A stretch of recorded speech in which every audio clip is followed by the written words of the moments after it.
ઘણા હીરો હોય પણ એ ભગવાનના દરબારમાં હીરા હોય, પણ એ દેખાતા નથી, પૂજાતા નથી, પણ એક આ શક્તિ છે ને એ સાક્ષાત નારાયણ છે કે ગૌ માતા માટે ગમે ત્યારે એને ફોન કરું ને તો આ બેને જાગૃત હોય. એક એને ગાય માતાની સેવા લીધી છે અને વૃંદાવન ગૌધામ છે ને આ બેનો બધા સંચાલકો છે ને આ બધા ગૌધામ બધા બેનો ભેળા મળીને એ ગૌધામ મોટું આપે છે.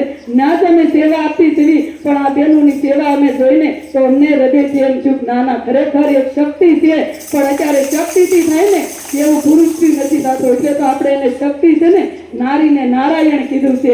એટલે વધારે હું વાત ન કરું, મારું ગળું બેહી ગયું છે. એટલે આપણે એ બેનના જ મોઢે પ્રવચન સાંભળશું કે બહુ મસ્ત ને ગાય માતા માટે એક પ્રવચન કરશે.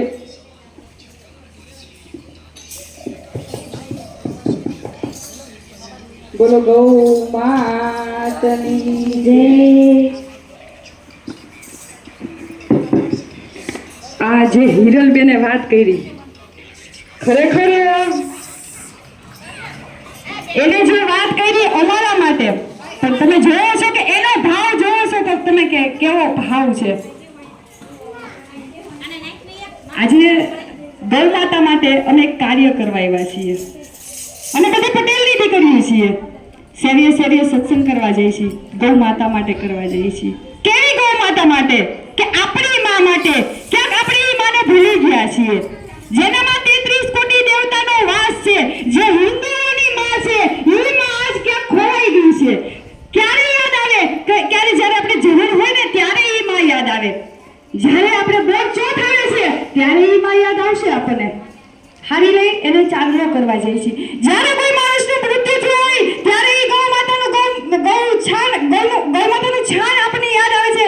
કારણ કે આપણને ખબર છે કે ગાયના છાણનો ચોકો કરીએ, એના ઉપર સુવડાવીએ તો મરેલાનું ખોડિયું પવિત્ર થઈ જાય અને એના માટે સ્વર્ગના દરવાજા ખુલી જાય.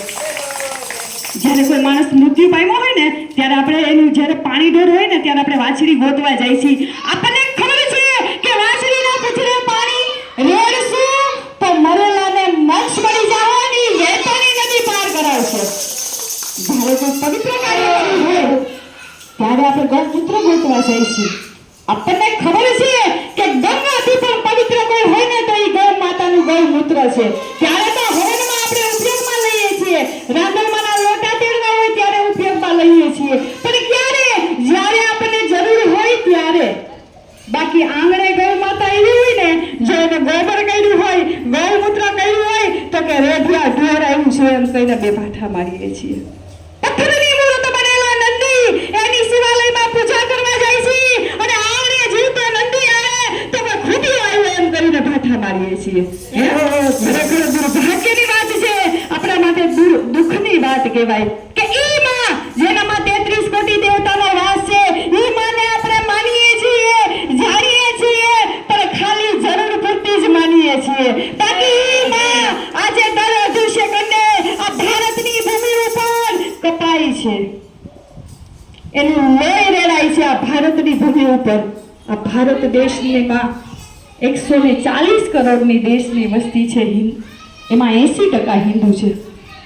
100 કરોડ ઉપર હિન્દુ હોવા છતાં આજે આપણી માં, આજે આપણી જગત જનની માં ગણતરી કસાઈ વારે કપાઈ છે. અને એ કેવી રીતના કપાય છે કે કહેવાય છે કે મરેલી ગાય કરતા જીવતી ગાયનું ચામડું 1000 ગણું કિંમતી છે.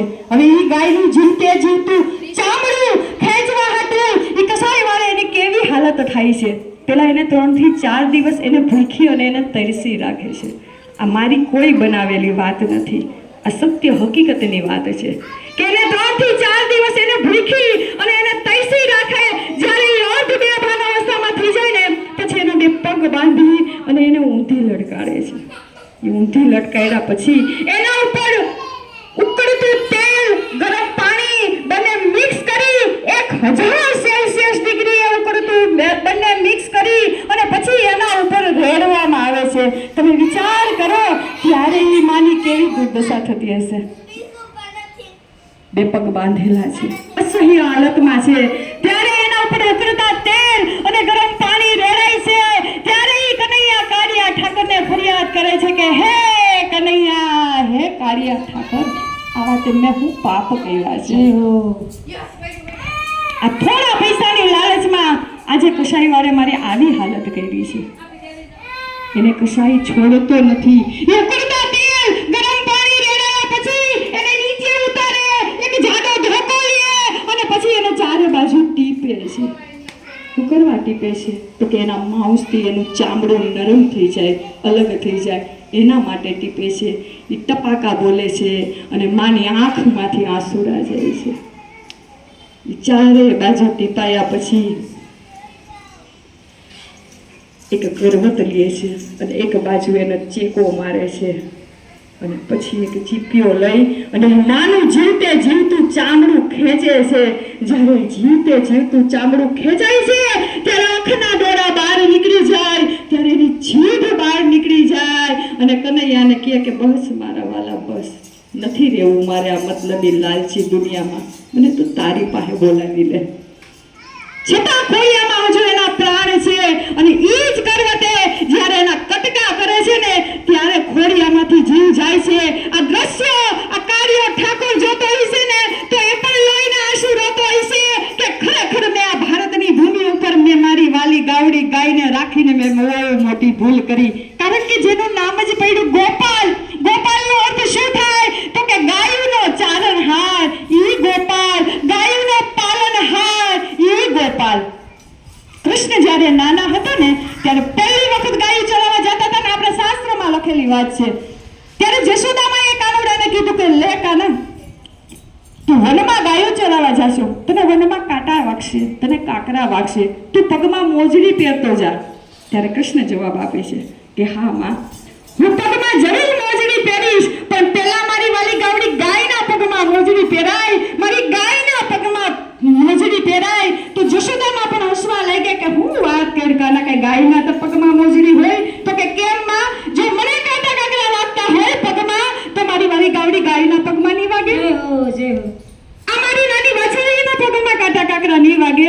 માં આજ પછી તું મને કોઈ દિવસ જ્યારે હું ગાયું ચરાવવા જાઉં ત્યારે પગમાં મોજડી પહેરવાનું નહીં કહેતી. અને કહેવાય છે કે 11 વર્ષ અને 52 દિવસ જ્યાં સુધી કૃષ્ણ ગોકુળમાં રહ્યા ને ત્યાં સુધી ગાયો ચરાવતા જતા હતા ને ત્યાં સુધી એને પગમાં મોજડી નથી પહેરી. આ કાર્ય ઠાકોર આજે એની માં કશાય મારે કપાય છે, દાદા અભિષેક અને આ ભારતની ભૂમિ પર એનું લોહી રેલાય છે.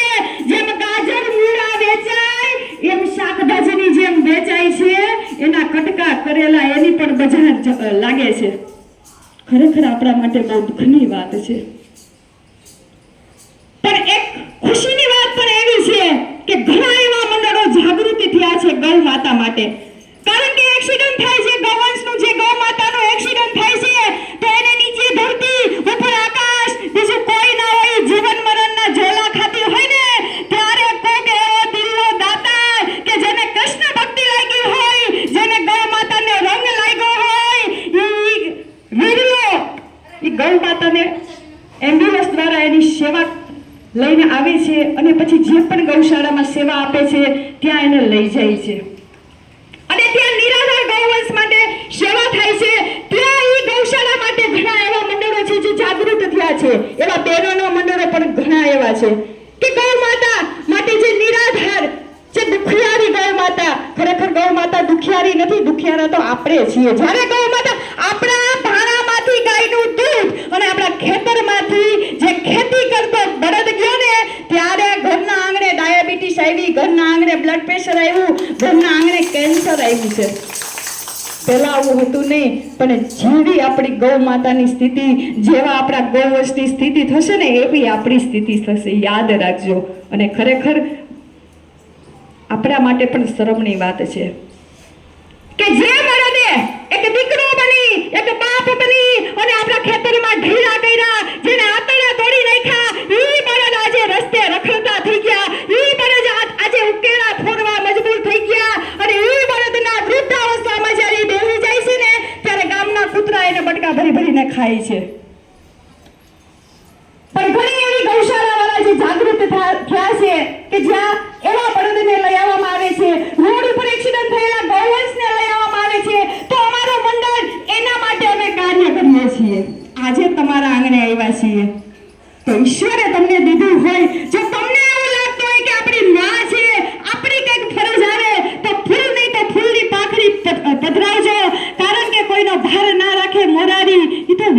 સહિત આપે ગિરધારી, વ્યાજ સહિત આપે ગિરધારી. રાજ તમે 50, 100, 200, 500 આપશો તો તમારા ખજાને ખોટ નહીં આવી જાય, પણ કહેવાય છે ને કે ટીપે ટીપે સરોવર ભરાય અને કાંકરે કાંકરે પાર બંધાય. આ 50, 100, 200 મળી અને હજારો ગાવડીઓની આતડી ઠરશે, હજારો બળદો જે રેઢિયાર બનીને રખડે છે ને એને આશ્રયનું સ્થાન મળશે. આજે જે સત્સંગ છે આ મંડળે ખૂબ સરસ, આ મંડળનું ખરેખર લાખ લાખ વંદન છે અમારી માવડીઓના કે ઈ ગૌ માતા માટે જેમનું જીવન સમર્પિત છે અને એને 1 વર્ષની સેવા આપી છે. જે ભાવનગર જિલ્લામાં જે એક લૌકિક આશ્રમ છે એમાં કડમોદરની ભૂમિ ઉપર બજરંગદાસ બાપાની જે ભૂમિ છે એની બાજુમાં 3 થી 4 કિલોમીટર થાય એ ભૂમિ ઉપર 200 વીઘાનું દાન મળ્યું છે. એ સંતને એ ઓમરામ બાપુ કરીને એક બાવલીઓ છે કે જેનું જીવન જ સમર્પિત છે ગૌ સેવા અને માનવ સેવામાં. એનું 200 વીઘામાં એનું એક સપનું છે કે કેન્સરની હોસ્પિટલ બનાવે અને રોડ ઉપર રખડતા એક્સિડન્ટ થયેલા ગૌવંશ અને રોડ ઉપર નિરંતર રખડતા બળદો, જે વાછડી હોય, જે વાછડા હોય, જે બળદો હોય, એ આખા ભાવનગર જિલ્લામાં જે જગ્યાએ ભટકે છે, હેરાન થાય છે, એને લઈ આવવા અને એ સ્વર્ગથી પણ રળિયામણો એ ડુંગર છે ત્યાં ગૌ માતાની સેવા કરવાની. તો એ બાવલિયાનું સપનું પૂરું કરવામાં એ તમારે અને અમારે બધાને સાથે મળીને કરવું પડશે. કારણ કે એક સંત છે જેને કંઈ જ જરૂરી નથી. જો એ ભગવતી માટે આવું કાર્ય કરીને બેઠો હોય તો તમારી ને મારી તો આપણી પણ માં છે, આપણી પણ ફરજ આવશે કે એના માટે આપણે કરીએ. આજે આ તમે કંઈ જે પણ કંઈ દાન આપશો ને તો આ મંદિર જેટલી પવિત્ર જગ્યા છે, અહીંયા જે પણ કંઈ આપશો એ વાવશો અને જે વાવેલું હોય છે ને એ તો ઉગશે ઉગશે ને ઉગશે. અને કહેવાય છે ને કે ઉગે એને કોણ ભોગે? હે, આ પલપલની છે આ જિંદગી, હું ખબર કાલ હું થઈ જવાનું. આજે અવસ્થા પ્રભુના ગુણલા ગાતા, અરે હું ખબર કાલ રાખ બની ઉડી જવાના. આપણને બધાને ખબર છે કે ફટાકે મોત છે, કાંઈ નતું ને 1% વયા ગયા. આપણે કેટલા સપના જોઈએ છીએ કે ભાઈ આપણે 50 લાખનો બંગલો બનાવો ને આપણે એમાં આમ કરશું કેમ કરશું ને પલભરની આપણને ખબર નથી. પણ કર્મ જ એવું છે જે સાથે લઈ આવ્યા અને સાથે લઈ જવાના છીએ. આપણને ખબર જ છે કે આ કોકને દઈને જવાની વ્યવસ્થા છે અને કા મૂકીને જવાની વ્યવસ્થા છે, હાથ ભેગું લઈ જવાની કે વ્યવસ્થા છે જ નહીં. તો આપણે ગૌ માતા માટે, આવા ભગવત માટે ક્યારેક આમ કર્યું હશે ને તો બાપ આ કાર્ય ઠાકર જગ સામે કોઈ દી આમ નહીં કરવા દે, કોઈ દી ભિખારી નહીં માંગવા દે. તો આજે તમારા આંગણે આવ્યા છીએ અને પટેલની દીકરીઓ છીએ. આવી રીતના પટેલની દીકરી થઈ શેરીએ શેરીએ સત્સંગ કરે અને આવી રીતના શેરીએ શેરીએ કાનો બને ને રાધા બને ને હે એના માટે નથી બનતા. બાપ મારું તો માગું નહીં અપને તન કે કાજ, પર આજ પરમારથ કે કાજ. મને માગતા ન આવેલા જ, મને માગતા ન આવેલા જ. પરમારથ માટે મારી માવડી આ કાલાવાલા તમારા માટે કરીએ છીએ. અમારી ને તમારી બધાની ફરજ છે. આજે બહુ સરસ તમારા આંગણે મોકો છે. ધન્યવાદ, ધન્યવાદ રાખજો. જય ગૌ માતા. જો આ બેને બહુ સરસ તમને ગાય વિશે સમજાવ્યું કે અમે આજે એક ઈંટના 500 રૂપિયા મૂક્યા છે કે તમે એકલા એક ગૌધર્મમાં મારે બીમાર એક ગાયનું આયુષ્ય ઓડ બનાવવાનું છે. કે બાપા સીતારામ મહિલા મંડળે વચન આપ્યું છે કે 1 વર્ષનું દાન અમે જે કાંઈ આવશે ને એ આ ગરલી ગાયને અર્પણ કરશું. તો અહીંયા બીમાર ગાયનો ઓડ બનાવવાનો જેટલો આપણને જેટલી સુવિધા મળે છે ને હોસ્પિટલમાં એટલી આપણી માને મળવી જોઈએ.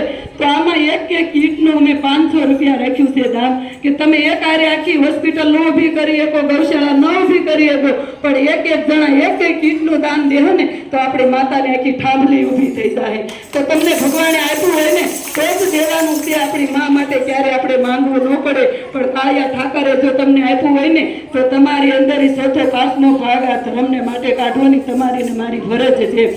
તો 500 રૂપિયા જેને ઈંટનું દાન કરવું હોય ને એ બોલાવજો, નકર અમારી થાળી ફરે ને એમાં ફૂલ નહીં તો ફૂલની પાંખડી અમારી સેવાની જરૂર બતાવશો. હવે આપણે ધૂન તરફ આગળ જવું છે.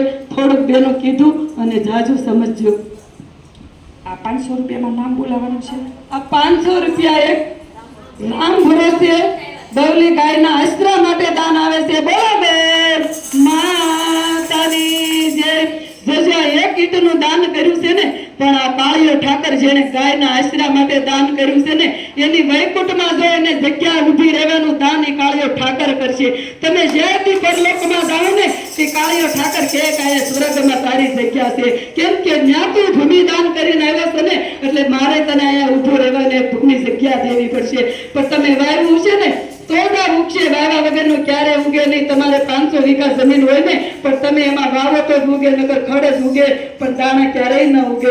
એમ તમે આ ભક્તિરૂપી ખેતી છે, આમાં તમે ધર્મના કામમાં જો દાન પુણ્ય કર્યું છે ને તો જ ઈ ઉગશે, નકર આ તમારું ખેતર કોરું રહે. જય હો જય હો. એક 500 રૂપિયા ગાયના આશરા માટે એક ગીતનું દાન આપે. 50 રૂપિયા આવે છે ગાયના ઘાસ માટે. 100 રૂપિયા ગાયના આશરા માટે દાન આવે છે. બોલો ગૌ માતાની જય. 100 રૂપિયા રામ ભરોસે ગાયના આશરા માટે દાન આવે છે. બોલો ગૌ માતાની જય.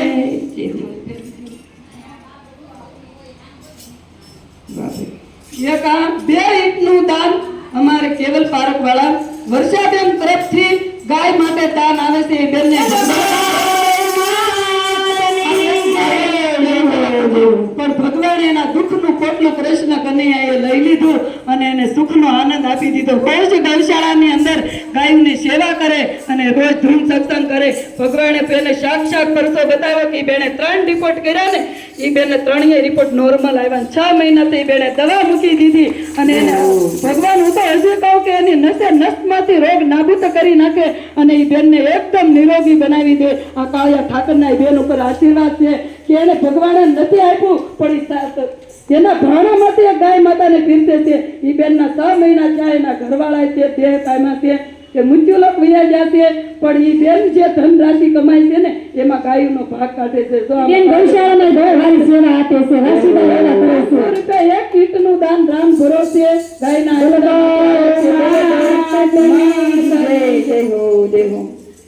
100 રૂપિયા રામ ભરોસે ગાયના ઘાસ રમાવી છે. બોલો ગૌ માતાની જય. જોજો કાળિયા ઠાકરનો છે હો. ખાલી એક કીટનું દાન કરશો ને કાળિયો ઠાકર તમારા બંગલા ઊભા કરી દે. કેમ કે એને તમે એક નીતિથી ધર્મથી પવિત્ર થઈને દેવો ને નાભીમાંથી જો એટલે નાભીમાંથી તો તમને આશીર્વાદ આપે. અને પૂન કરવું ને એમાં કડ કસડાઈ ક્યારેય ન કરવી. દિલથી કરવું એટલે એને સામે વાળે દિલથી દે આપણને.